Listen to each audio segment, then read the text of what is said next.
What's up, everybody, and welcome back to another episode of Exit Light. My name is Jackson Tate, and I'm here once again with my friends and co-hosts Zach Ellis, Collin, Rudis, and Zach DeGrauwe. We're excited to be back behind the mics as we talk about everything Hokie sports, especially with a lot of stuff happening for the Maroon and Orange in Blacksburg right now. Starting off with a quick weekend review, Virginia Tech men's basketball capped off their week with an exciting demolition of UVA inside Castle Coliseum, while also earning a home win against Florida State, but falling to UNC on the road on Saturday. We're also going to highlight women's basketball as they won their 8th and 9th straight ACC games. They had a redemption win versus Duke and then a massive road win at number 18 Louisville to raise us up to number 8 in the country. Softball also went 3-2 on the road this week. They're ranked 21st in the country now. They won their home opener on Wednesday the 21st, 9-1 versus Elon. Baseball also kicked off this season this past weekend in Charlotte.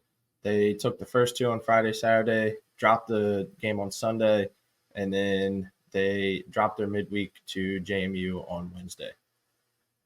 Kicking things off, we're going to talk a little bit about men's basketball and our huge win against UVA on Monday. It was a absolutely insane environment in Castle and a huge win for the Hokies. All four of us were there in person for the first time since this podcast's inception, and I have to say it was a raucous crowd. It was an exciting game, but maybe not one that we thought was going to happen in terms of results. Collin, we're walking out of the arena after the game, and I said to you, with a huge smile on my face, if you would have told me that the final score was going to be 75-41 at the early Monday morning, I don't think I would have expected that to be something in Tech's favor. But lo and behold, we came out firing. The defense was great, and we got a huge win against UVA on Monday. Zach Ellis, we were sitting beside each other. We saw you a little bit on TV. Talk about that. I mean, Castle was just electric for that game.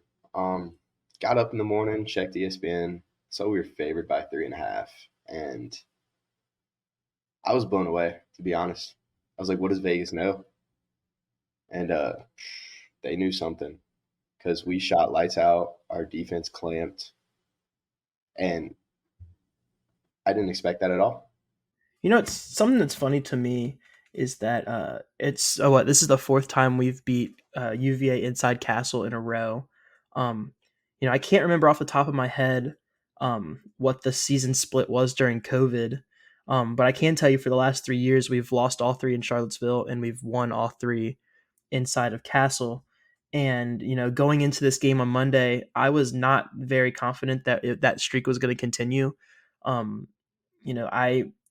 UVA has been, as of recently, playing the best basketball that they have been all season. Their defense is kind of their cash cow. Like they pride themselves on being so tough to score against. I can't remember the last time we've scored that many points against Virginia. And honestly, even at the beginning of the game, it seemed like it was kind of tough. I think it was the first 2 minutes straight where we maybe had two maybe 4 points, and then all of a sudden it just became it was an absolute domination for Virginia Tech. Collin, we were sitting next to each other. You were sitting on my left, and we're talking about Tech's kind of playing. They're playing good, and all of a sudden you blink and they're up by 20, they're up by 30, and then we didn't really talk about it. It was kind of one of those things where we're all in disbelief for the entire 40-minute game. But like, what were your thoughts, like seeing Tech be up that big, especially against a team that's so hard to play against, and in a rivalry game? I just thought it was nuts that they were playing that well, shooting that well, moving the ball that well against such a good defensive team. I mean, Virginia is probably one of the better defensive teams in the country, and Tech just made it look easy against them. And exactly what you said. We noticed with like 5 minutes to go in the first half, it was like 15 points at that point, and we were like, I feel like 2 minutes ago it was a 2.5 point game, whatever. Like, they jumped ahead out of nowhere and they didn't look back. Well, yeah, I think kind of going off what Collin had said. I mean, they did everything kind of well in all phases. If you think about it, I mean, they took it to UVA's top rated defense. They shot well. I thought Padula and everybody else really moved the ball well around. I mean, they were getting really good looks. I mean, in the beginning, they had a couple of open three looks that if they had made them, I mean, they probably could have gotten 12 points in like the first, I don't know, like 4 minutes, and they could have been up like 12-2.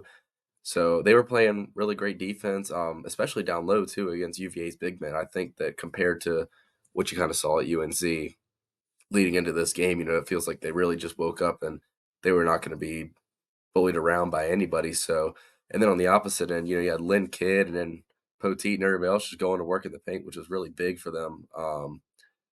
It's just really good to see them not only shoot that three ball, but you really just be consistent in the paint. I mean, that's something that I feel like we were told that was going to be, or we kind of wanted to see more of. And I just feel like this game was the version of the Hokies that we were kind of hoping to see all year. So it was really good to see them, especially in a rivalry game like this.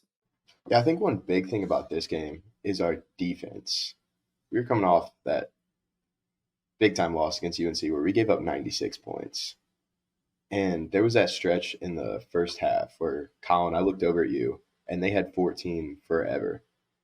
And we're like, how long has it been since they scored? I think we went on a 20-0 run in like 10 minutes, which is insane. And usually when you think defense, it's MJ Collins on ball, Couture on ball. And other than that, no one really does well. And then, but for this game, it was the whole team. They all had that intensity, that look in their eye, and they all wanted to beat UVA.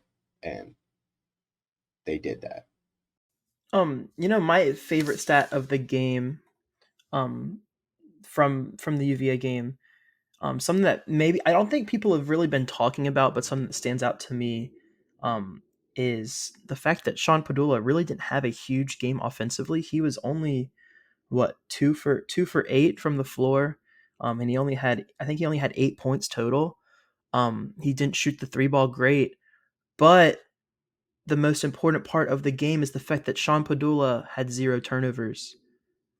He distributed the ball phenomenally. It was genuinely one of his better games as a Hokie, especially this season. And that's crazy to think about that because we're kind of used to seeing Sean play that offensive mastermind game where he's taking a lot of shots, but you've seen the ones where he gets over 30 points and he's having these it seems like unstoppable, like he's the hero for Virginia Tech's offense. He only has 8 points against UVA, but he distributes the ball phenomenally. There was a couple passes that he made where the crowd was just like, whoa. And it's it's one of those things that it might not be flashy. It might not be one of those things that you see in the box score that's going to light up and scream to be a reason that Virginia Tech won. But at the end of the day, like Sean Padula taking care of the basketball played a huge part in Virginia Tech getting this win. Collin, that's something you said to me in the car ride home Monday night. And I didn't believe you. I was like, I had to double check with what the number you said when you said he got 0 turnovers.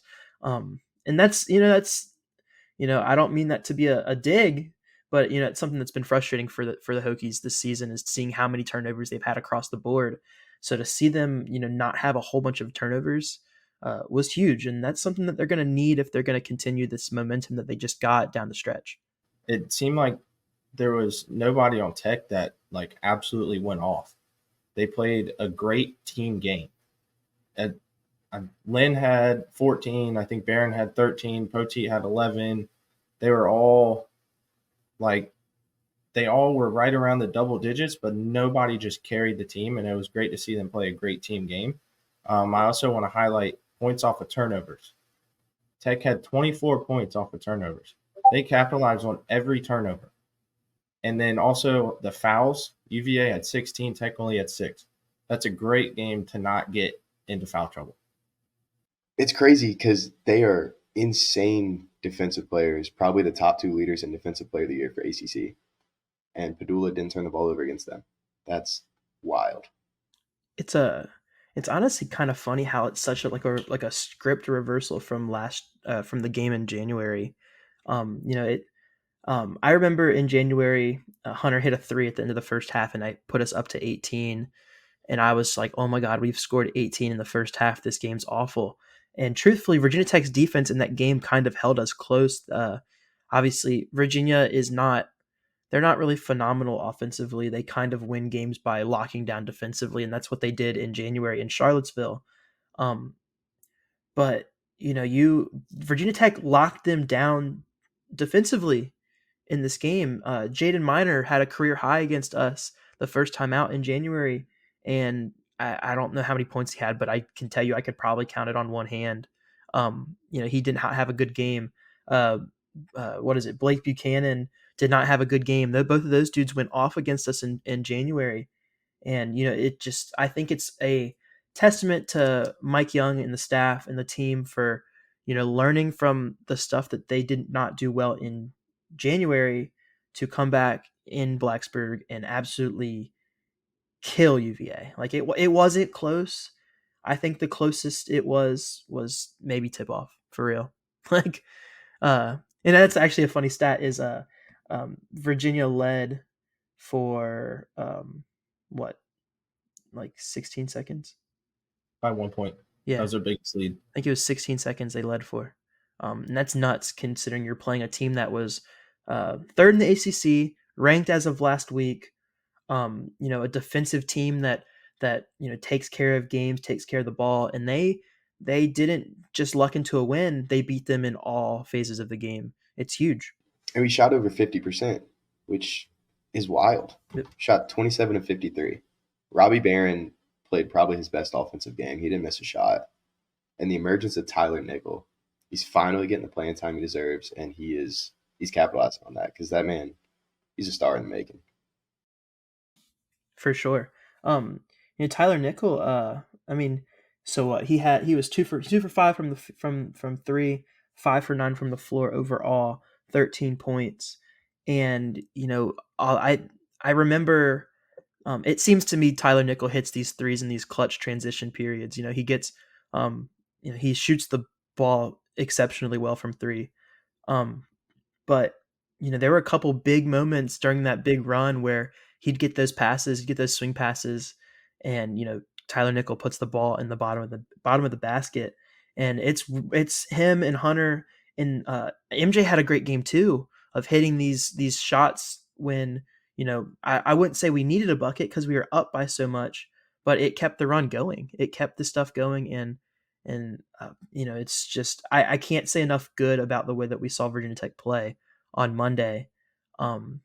But let's talk a little bit about like the environment inside of Castle. If you guys watched ESPN, you absolutely saw both of our Zacks making their ESPN appearances. Talking about Castle and talking about Virginia Tech basketball. It's one of those games that I think students, fans, they always look forward to playing Virginia inside of Castle. For the third, maybe the fourth straight year, it's been maroon out. We've had a great crowd. It seems like everybody's excited to be there. It's the fire that is the rivalry within the Commonwealth Clash. I've had my fair share of experiences within the rivalry, but for this is the first time we've all been down there together. So, what did you guys notice regarding the environment, the atmosphere inside of Castle? Well, so real quick to double back on what you had said, Jackson, about MJ Collins, there was definitely one shot where it was like a ridiculous crossover from like the elbow that he like hit like right over. I forget who it was, but it was a great shot. It was definitely one of my favorites of the night. So credit to him. But in terms of the atmosphere, that one free throw, and they kind of showed it on TV where everybody obviously wants bacon, so they were like extra loud and all that. I think they missed the first one, and then he was going up to shoot the second. I forget who it was, and then like it was so loud in there. I just felt like you could like feel just like your ears ringing and everything, just because it was like so intense in there. And I feel like when you watch it on video, the whole place doesn't even look like they're cheering. Like, it looks like it's just the student section. So I mean, it's just a testament to what like a fourth of Castle can do, and they only hold Like, they don't even hold really probably as much as like some of these other big large stadiums. So just a testament to what it means to everybody here at Blacksburg and how passionate. So Yeah, I think it was Corey Alexander. They were doing the previews for the game, and they were saying they've never heard an arena as loud as Virginia Tech when they play UVA. And this was my first experience having the basketball game at Tech, and it was very loud. And you mentioned the free throw. It's gotten loud in there when Bacon is on the line, but that might have been the loudest. Me and Jackson, obviously, we weren't at the Florida State game last Tuesday, but I remember, y'all, the Zacks, y'all both saying that the crowd was awful. There was just, it wasn't alive.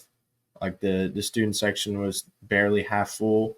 But then you go ahead to Monday and it's probably 30 minutes to tip and the student section's full. And I mean, it's obviously the rivalry plays a big part in that, but that was one thing that made the atmosphere so much better because we were kind of going into it hesitant about how the crowd would be about who's going to show up. Tech's been struggling recently, so it's like, are they going to show up? Obviously, it's UVA. It's a massive game. It's the biggest rivalry for Tech, but everybody, I mean, people showed up and they showed out. Yeah, and I think that's just a testament to like what Hokie Nation is in general. It is no secret that Virginia Tech men's basketball has struggled this season. They've not been good in the situation that they needed to be good in. We've had frustrating losses. It's been kind of a frustrating year on the back of a frustrating year that was last season. But once again, just like you've seen in football, just like you've seen in other sports, Hokie Nation shows up when it matters, and they are loud, they are passionate, they are genuinely one of the best crowds in the country, and I think that's one of those things that they put us on ESPN in these big situations, and we don't let them down. Like we do not miss our opportunity to show out. Um, it's special. That's the best word. It's special to be a part of Hokie Nation. It's special to be a part of the atmosphere that is Castle Coliseum, especially on these big games. yeah, and I think another really cool thing to see was during Enter Sandman.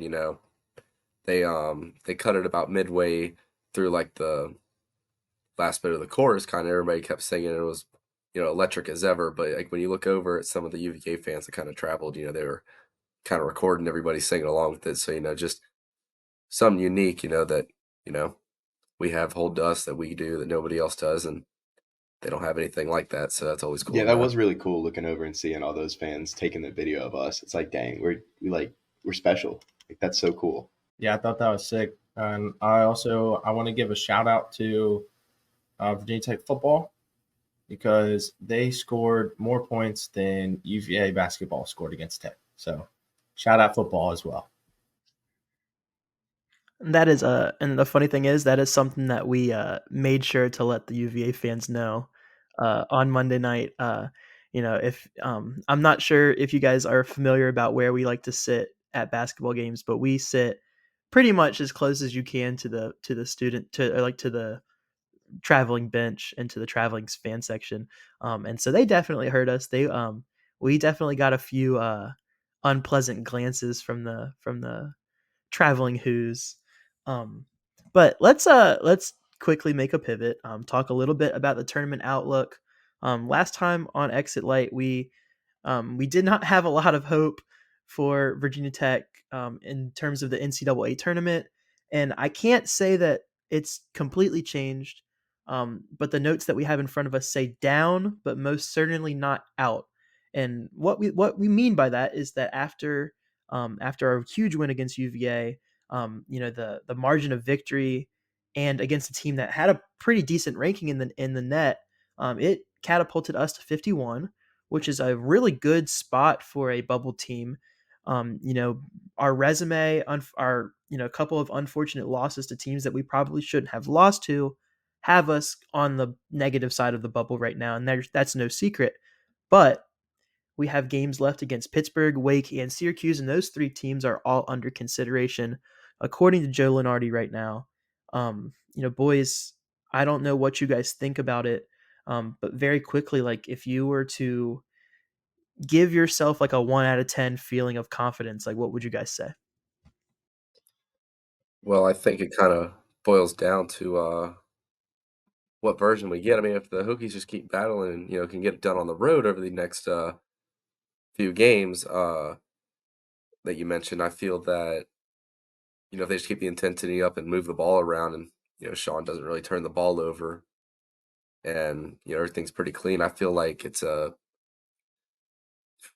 probably about like a 5 or a 6, because if they win out and then they win maybe 1 or 2 games in the ACC tournament, and okay, maybe they lose a third game, but they keep it tight. I mean, there's an argument there. The announcers even talked about it on the during the game, and I think I was talking to other Zach about somebody mentioning that. I think it was about a 75% chance, so that's why I'm leaving it at about a 5 or a 6. But I mean, I think that yes, the players were excited to beat UVA and handle them the way that they did, but I think it was also a turning point for them to be like, hey, this is what we can do, and we play like this. That was the top defense in the country. We scored X amount. We played clean like we've been trying to play to all year. So I think if they just keep the ball rolling, I mean, I think they can win out and then go into the ACC tournament. I think, given that the map that we've seen, and I think Jackson even found one that actually kind of favored us. We'd play Virginia after, I think we'd play Virginia in round 3. Of course, with how the ACC plays and everybody beating up on each other, it switches a lot. But there's no doubt in my mind that, day 1, I think Tech can get a win. And I think day 2, they can get a win. And I think you'll find out a lot about the team on day 3. Maybe they keep it close. Maybe they pull off an upset. I think if they win on day 3, my confidence goes up to about a 7, 7.5 or 8. But I think if they can just keep it close and make it into day 3, I feel good. But it's also going to depend on what other teams around do. And of course, you're going to have these other teams maybe drop a few, so that could help Tech. So that's where I am right now. But I think they just have to take it one game at a time and just win by any means necessary. I would say the day of Florida State last week before the game, it was probably like a 4, maybe a 5. But jumping ahead a week, I would say I've jumped up to definitely a 5, probably a 6, just because of the way they played the past week. They're smacking UVA. They beat Florida State. They lost to UNC, but they scored 81 points. The offense was not the issue there. They didn't turn the ball over. They were hitting their shots. They just couldn't play well defensively. If they played well defensively, that's a win. That's a massive win. But definitely a solid 6 right now. And if they keep playing the way that they're playing right now, then they definitely could go and make a run in the ACC tournament. Yeah, if you asked me that question before Florida State, like you mentioned, Collin, I'm worried about NIT, to be honest. And Zach, you mentioned the stat. It was if we win out, we would have a 77% chance to make the tournament. So we have really good teams to play. We have Pitt, like you mentioned, Jackson. Pitt, Wake, and Syracuse are all kind of under consideration. Wake, they should be in easily, no question. So if we can beat them, that's a huge win, maybe even quad 1. And we already have Iowa State on there.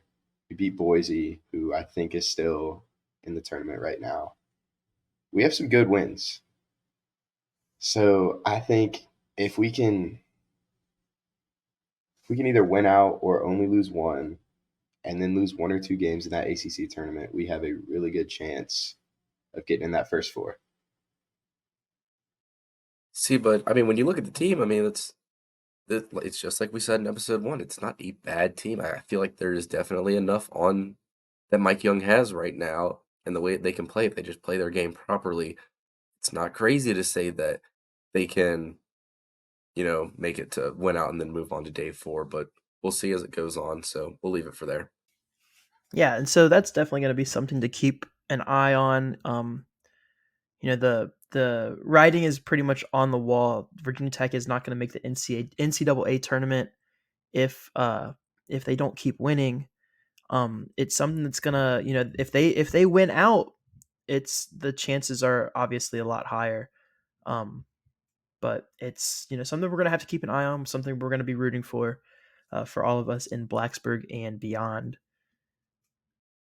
And that is one thing you see how the selection committee they reward hot teams and teams that are playing well at that moment. They kind of overlook what happened early. So if we do win out, not saying like ACC tournament, if we win out, win one or two, we're gonna be a hot team, and we could definitely get rewarded by them. But with that being said, let's move on to women's basketball. We had a huge win against Duke, a redemption game after losing to them. Jackson, that was your first time in Castle since the NC State game. What are your thoughts on that atmosphere there? It's funny. It seems to me, that I like to make my 4, 3, 4, 5 hour trips, from Blacksburg to these big games. I got to see NC State. We drove down to Carmichael. I drove myself down to Reynolds. And then I came back to see Duke. My work schedule got switched kind of last minute. And I was able to make the trip. I got there. It was like 7:30 and the game started at 8. I pulled up the Castle, got there, got to hang out with you guys, and um, it was one of those environments that we've been dreaming of for women's basketball for the past 4 years. Um, you walked in and the crowd was, it was, I would say it's probably 90% full about an hour before tip off, and it didn't disappoint. I would say, and I probably think I can speak for everybody here, is it was kind of a tense game. There weren't a lot of moments where the crowd exploded. We went down a couple of times, but the girls just seemed to keep fighting back. There was a pretty big run at the end of the first half that had us up by like what 3, 4, maybe 5 points going into halftime, and that gave us a lot of energy. And then it kind of got close again, and then in the fourth quarter, Virginia Tech just took care of business, and they really handled the game the way that they wanted to, and they came out with a win. And it kind of, it's kind of all that pent up energy throughout the game exploded there in the last 2 minutes, and that place was nuts. Let's talk a little bit about the game though. We've given Castle a lot of credit. We've talked a lot about like the energy and the electricity in the building, but this was a big game for Virginia Tech. They it's I'm hesitant to say it's one they needed, but kind of like last season, it's coming off of a loss to this team, they needed the win to show that they were better than them and that they knew how to make their adjustments. And it's so similar to the way things played out last year. So Jackson, it's kind of interesting that you say, big game for the Hokies. I mean, how about Elizabeth Kitley though? She had 34 that game, and something that I didn't really pick up on until like after the game. I think there was only about a few players like total on the roster that actually scored in this game. I don't remember the exact one, but yeah, there were 4 players.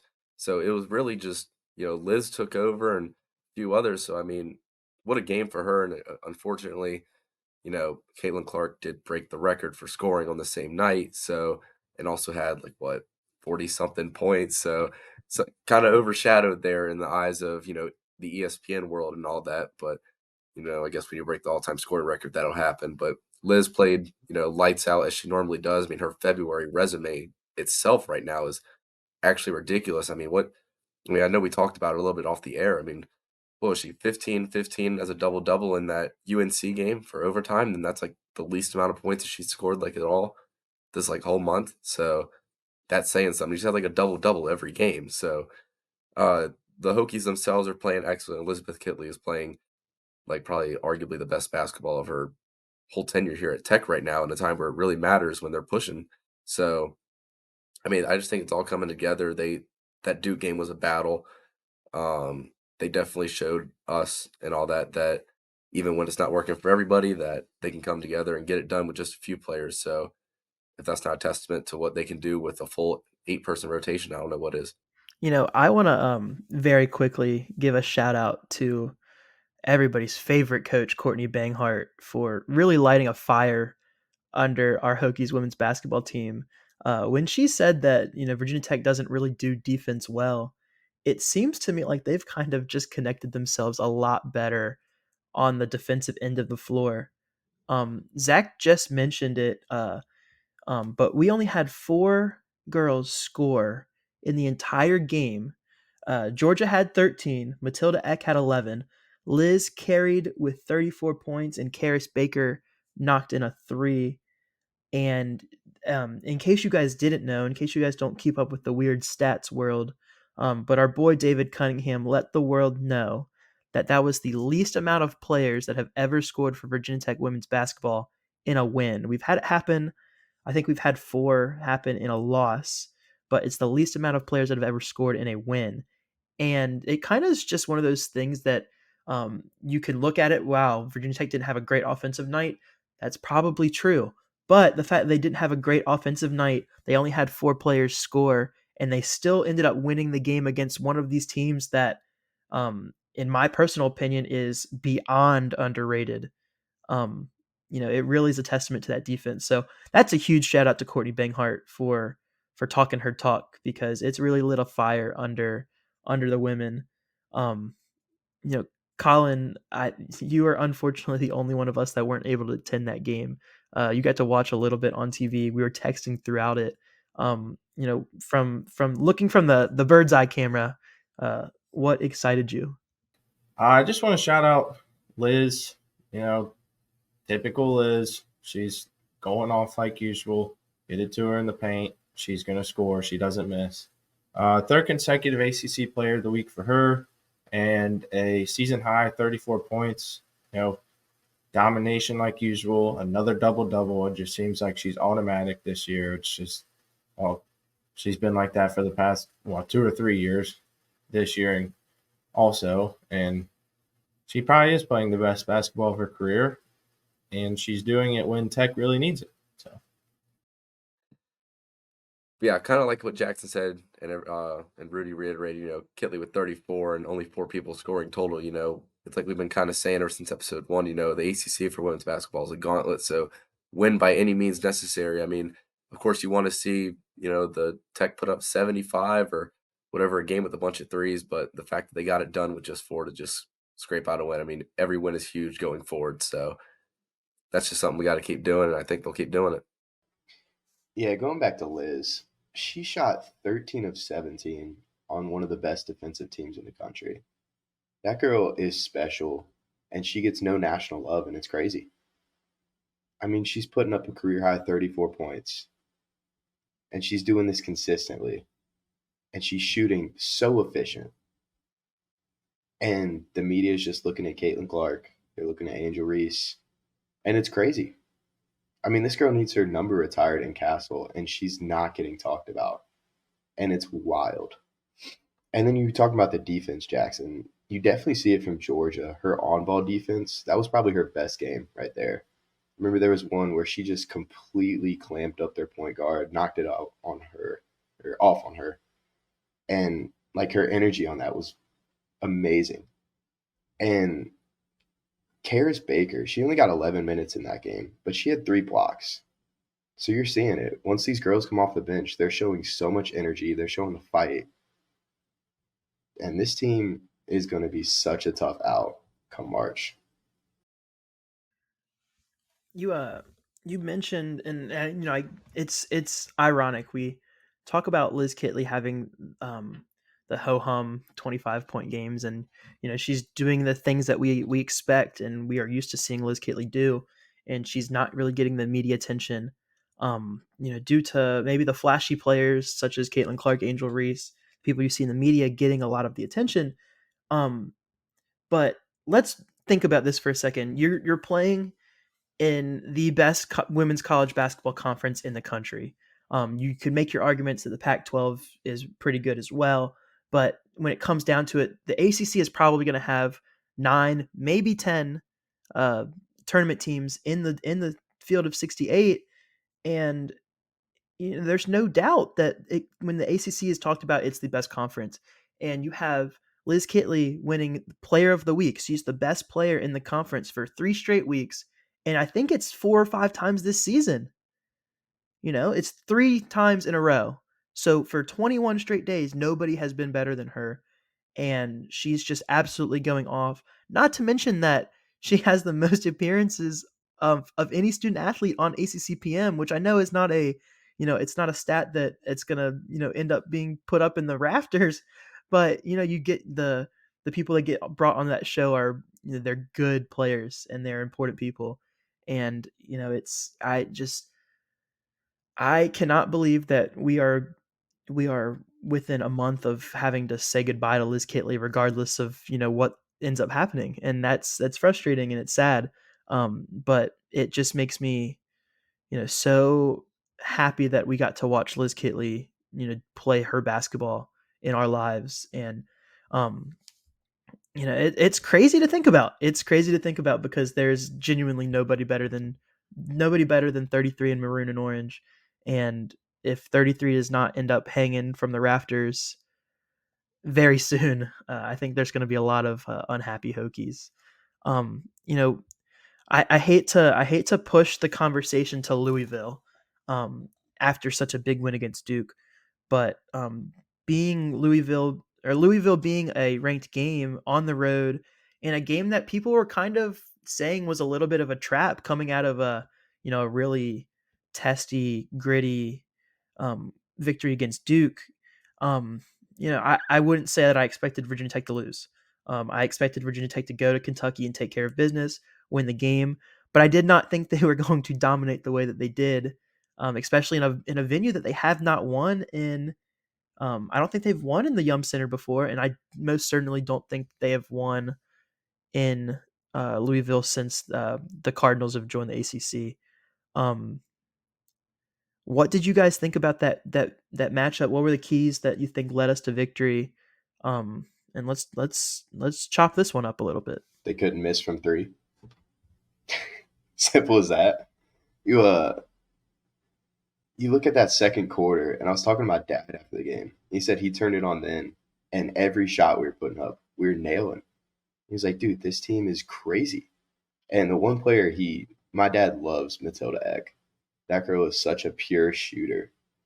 And going back to that Duke game, she had the one shot. I looked at Jackson right before. I was like, dude, it is time for a Tilly 3. And sure enough, she nailed it. And then you go watch Louisville, and every time she shoots, you are so confident that ball's going in. And then looking at Kayla, Debbie Antonelli was talking about it. She's been kind of in a slump, but she had that look in her eyes in that game. She was 3 of 6, and she said, don't let this girl get hot, because if she does, watch out. Also, I want to just say one thing. So me and Jackson, we were on the way to Tech during the game, so we unfortunately had to watch on a phone on the road. But we made a stop about an hour and a half into our drive. Literally 5-minute stop, run into the gas station, use the bathroom real quick, come back out, Tech's up by 20. It was like a 3-4 point game when we went inside and come back out and they're up by 20. Neither of us really looked at it when it was back on our phone. And then he's like, dude, look at the score. And we're just like, huh? Like, how'd they do that? So I get tweet notifications from David Cunningham. So when it's when you're streaming a game, obviously sometimes you get that delay where the live tweets or like the live updates from anything will be before like what you see live.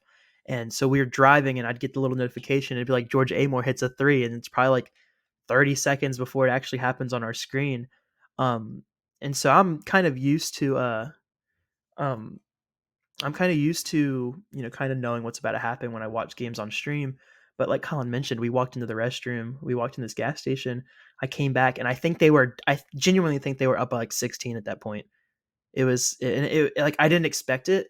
And it was like, it's one of those things where like, I looked at the number and then it was like, it's a number that seemed closer than it actually was. And I like did the math in my head of how big the gap was. And I was like, bro, what? I like, what happened? And then I look at my notifications from when we were in the restroom, and it was like Georgia Amore 3, Georgia Amore 3, Georgia Amore 3, Matilda Eck hits another 3. And I'm like, Karis Baker hits another 3. And I'm like, what is going on? And it's like, I guess that was the second quarter when they just could not miss. But that was nuts to see because I truthfully don't feel like we've seen a lot of like really, really hot shooting games from Virginia Tech this season. We've had Rutgers. We've shot pretty well against NC State and Raleigh. But this game against Louisville in Kentucky was nuts for them. I just think overall it was like kind of the game that almost we were used to seeing, that literally this exact point last year. We get to the middle of February and it seems like no one can really miss, and I feel like we're almost in that spot right now. I mean, they just shot great. They played really good defense. They rebounded the mess out of the ball like all game. I think that's just huge for them. And Louisville's not a pushover either, so don't let anybody tell you that. I mean, this is like the second time where Tech has like gone into a ranked opponent, like the first being UNC, and now this being Louisville, where they've kind of left them after sending them packing. So I mean, they handled business. They played a really well all around game. And I know they just want to keep it going forward. So I expect it to only get honestly better from here. I mean, they shot really well, but there were still a few shots I'm sure they wish they could have back. So I think they're just going to keep it pushing forward. And once it keeps all going, I don't know how you're going to stop them. And, once again, Liz puts the team on her back. Well, I hate to say put it on her back because Liz had 26, Georgia had 23. So I mean, they carried the team like they typically do. But Liz in the paint, unstoppable again. Also 13 rebounds. And once again another double. And I just want to say that she deserves to be in the conversation for National Player of the Year, but she'll never get that because you have the likes of Angel Reese, Caitlin Clark. It's probably a lock for Caitlin at this point, but Liz deserves to be in that conversation, and you never hear her name mentioned nationally. It's ridiculous. Yeah, and both of them, Georgia and Liz, again, 20-point double doubles. And I don't know how many this is now, but that's insane that you have two players both scoring 20 and both getting a double double on the same team. And it's getting consistent now.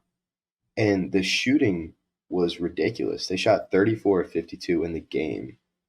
Liz and Georgia combined 21 of 27. They missed 6 shots, and they combined to score 49 points. Insane. It's something that's interesting to watch because I don't like, and this is a homer, opinion, because obviously we think Virginia Tech is, perfect and we love them. But I genuinely, in a non-biased point of view, think that Virginia Tech is a top 3 team in the country when they are playing effective on both sides of the ball. Top 3 and not 2 or Like 3. I I respect that. I think South Carolina is really good. But other than that, I don't know if there's a team. I don't know. We have a lot of size. They mentioned that there's the only player on the team that's not above 6 foot is Georgia, and she's genuinely the top 5 player in the country. It's and we play so many good teams. I genuinely think Virginia Tech is a top 5 team in the country, and I don't think it's close. Something that I laughed about. We mentioned earlier that in the Virginia Tech versus UVA game on Monday, that the Virginia led for 16 seconds. I'm looking at the stats right now. I don't know if you guys saw that, but Louisville in the game on Sunday only led for 16 seconds as well. So you have 2 massive wins for Virginia Tech in men's and women's basketball, and they trailed for a combined 32 seconds of 80 minutes of play in wins that it was 34 and 16, so they won by a combined 50 points versus these two teams, and they trailed for 32 seconds. So it's a testament to some pretty dang good defense and some pretty dang good basketball for the Hokies.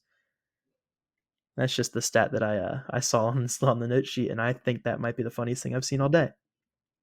So just a quick shout out before we talk a little bit more about what's up next for Virginia Tech women's basketball. It's a huge shout out to Coach Kenny Brooks being named to the Naismith College Coach of the Year Award watch list. I think it's no secret to us in Blacksburg and the people of Hokie Nation that are watching that Coach Kenny Brooks is one of a kind and a man that deserves all of the recognition for what he's done in Blacksburg. I don't think there's a single person on this planet that we would rather have at the helm of the program, and we think he deserves all of the awards, all of the recognition. That's a huge shout out for Kenny Brooks. This is a program that 5, 6, 7 years ago was in the dumps. I remember the first time I went to a game with Isaac. There was maybe 1,000 people in the game in the stands, and now you're going to games, and the entire stadium is full, and you have a team that's winning big games, and they're going to great lengths, and they're making runs, and it's exciting. So you look at Kenny Brooks, and he's getting included with the names of Don Staley, South Carolina coach. You got Kim Mulkey, LSU, and he needs his respect because look at the crowd that he's bringing in for women's basketball at Virginia Tech. And they showed the stat, I think it was during the Duke game, if I'm not mistaken, or maybe it was the game before, and it was the attendances on average. And when Liz Kitley got there her freshman year, I think there was 1,000 people average in attendance. And now we've sold out, what, 5, 6 games? And there was a line, I think it was from Field of Dreams. It's if you build it, people will come. Speaking of building it and people showing up, we have it's an absolute treat for Hokie Nation on deck on Sunday. College game day for only the 5th time in history is coming to a school for women's basketball, and Virginia Tech is now one of those 5 schools. It is the first time in ACC women's basketball history that college game day is coming to an ACC school for a women's basketball game, and we get to do it on senior day as we say goodbye to Liz Kitley, say goodbye to Kayla King, Olivia Samel, and Georgia Amore, although we are hoping that she comes back for one more year. It is one of those things that people are going to be in line early for. People are going to be excited. Hokie Nation is going to show up. I don't know if you guys have been paying attention to the ticket prices, but they're going for over $1,000 on SeatGeek, on StubHub right now. There is a huge demand to be in the building for this game. We've seen some massive games throughout our time at Virginia Tech. A lot of games on the men's side, you've seen tickets for like $300, $400. I can think of UNC games when they were really good, and I've never seen anything like this in Castle. And that's exciting. That's exciting for the program. It's exciting for everything that is Virginia Tech women's basketball. And that's coming up. That's coming up for us on Sunday. That's a huge game against North Carolina, and that can't be underestimated because North Carolina is a good team. We struggled against them in Chapel Hill about 3-4 weeks ago. But let's just take a moment to take it all in and just realize like the impact that college game day is coming to Blacksburg. They're coming to a tiny town in the mountains of Virginia to come be a part of what our program has become. We're all 4 of us will be there. We will be there early on Sunday morning. I can't emphasize enough how special it is just to be a part of college game day on senior day. I know you guys are excited about it. If you guys want to talk about just like, just your thoughts on college game day and like what you guys are looking forward to the most. It's going to be electric in there. There's going to be so many people. It's going to be a rush. And I can't wait to get out there in the 20-degree weather to wait to get into game day and get these good seats. And it's really going to be a special but emotional night for some with Liz, her last game in Castle, regular season game, because we will be hosting. Yeah, it's just going to be really awesome to see something really special this weekend. Like Jackson said, I don't even know if there's ever been anything like this where women's tickets are this much. And, you've seen like ESPN earlier in the season repost tickets for when South Carolina played LSU. And of course, those were maybe a little more expensive, but still, this is pretty intense. So maybe we'll get a little more national attention on Sunday. Who knows? But it's definitely been built and people are coming to watch. So it's going to be awesome. It's going to be electric. I think it's also just it gives a massive shout out to what Kenny Brooks has done for this team, how he's built this team. And, like Zach said, hopefully they finally get some national recognition, some national respect, because they've deserved respect for 2 years now, and they're not getting it nationally. Liz isn't getting what she deserves nationally, and it's ESPN is recognizing what Tech has done, and it's about time somebody does. So we've hit a little bit on North Carolina. Playing North Carolina, we had a close overtime game. We won by 9 points against North Carolina in Carmichael Arena. We were all there for that. The Castle Guard was there, and probably like an eighth of full force, but they're going to be out in its entirety on Sunday at 2:00. We're very quickly just wanted to give a brief mention that we do play Notre Dame on Thursday. Our producer Isaac Wilson will be in the house in South Bend, Indiana, to see the Hokies take on the Fighting Irish, a place where we've also struggled.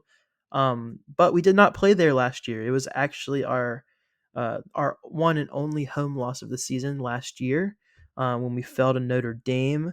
But it was one of those wins that kind of turned the program around, turned the season around for the Hokies. It's a good team that they played, and they ended up rebounding from that and obviously going on the run that they did. Thursday we play against Notre Dame. Olivia Miles out for the season for the Fighting Irish. The lock-in for ACC Freshman of the Year, Hannah Hidalgo, will lead the Notre Dame Fighting Irish against the Hokies. That's something that's going to be exciting to watch on Thursday. But just like Kenny Brooks, Georgia Amore, Liz Kitley, what they say, it's one game at a time. So our focus is here on Sunday, for what's going to be an exciting, awesome, special day in Blacksburg. I believe we have a pretty cool surprise coming up, hopefully on Sunday. And we're probably just going to leave it at that for the time being, but it's going to be a special day for Hokie Nation. It's going to be a really cool day for a lot of the students there in Blacksburg. It's going to be a pretty cool day for the 4 or 5 of us, with Exit Late. So before we wrap up everything on this week's episode, we just wanted to quickly hit on a little bit of Hokies baseball and a little bit of Hokies softball.